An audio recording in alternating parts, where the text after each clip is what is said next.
देश भर में जहां एक तरफ लगातार ओमिक्रॉन का खतरा बढ़ रहा है, तो वहीं दूसरी ओर 5 राज्यों में होने वाले विधानसभा चुनावों की तैयारी जोरों शोरों पर है।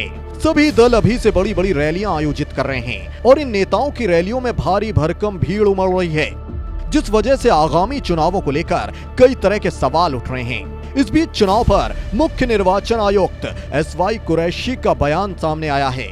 चुनाव पर बोलते हुए कुरैशी ने कहा, चुनाव की तारीख घोषित होने के साथ ही कोरोना महामारी के चलते रैलियों के आयोजन पर बैन लगा देना चाहिए। यही नहीं, मीडिया से बातचीत के दौरान कुरैशी ने कोरोना के वक्त हो रहे चुनाव की तैयारियों पर खुलकर अपना पक्ष रखा और मीडिया के कई सवालों का जवाब दिया। पहला सवाल, तीसरी लहर के बीच चुनाव की तैयारी जोरों शोरों से होना कितना सही?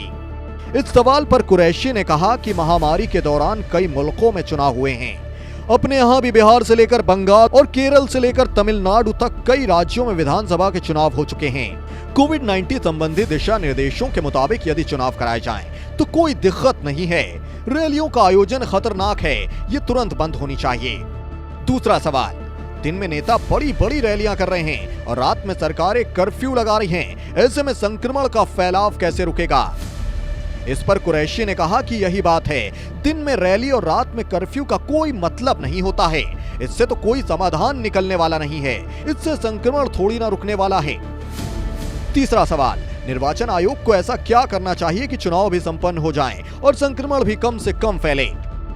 इस सवाल के जवाब में कुरैशी का कहना था, निर्वाचन आयोग तो बाद में पिक्चर में आएगा, जब चुनावों की घोषणा हो जाएगी और आचार संहिता लागू हो जाएगी। इससे पहले तो सरकार को कदम उठाने चाहिए। अभी तो सरकार के ही नियम कानून लागू हैं। रात में कर्फ्यू तो सरकार ने ही लगाया है।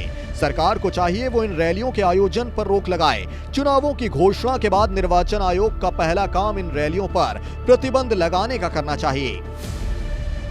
पश्चिम बंगाल विधानसभा चुनाव के दौरान मामले जब तेजी से बढ़ने लगे थे, तब ये मांग उठी थी कि प्रचार की अवधि को कम कर दिया जाए और मतदान 1 या 2 चरण में संपन्न होने चाहिए। आपकी राय में क्या होना चाहिए? इस पर कुरैशी ने कहा कि निर्वाचन आयोग को इस पर गौर करना चाहिए और सरकार को इसमें सहयोग देना चाहिए। एक ही बार में सुरक्षा संबंधी सभी इंतजाम किए जा सकते हैं। अगर सरकार इसकी व्यवस्था कर दे तो कम से कम चरण या फिर 1 या 2 चरण में मतदान संपन्न हो सकता है। कुरैशी के सुझाव के बाद अब मामले में देखना होगा कि कोरोना की तीसरी लहर के मद्देनजर केंद्र सरकार कुरैशी के सुझाव को मानती है या नहीं।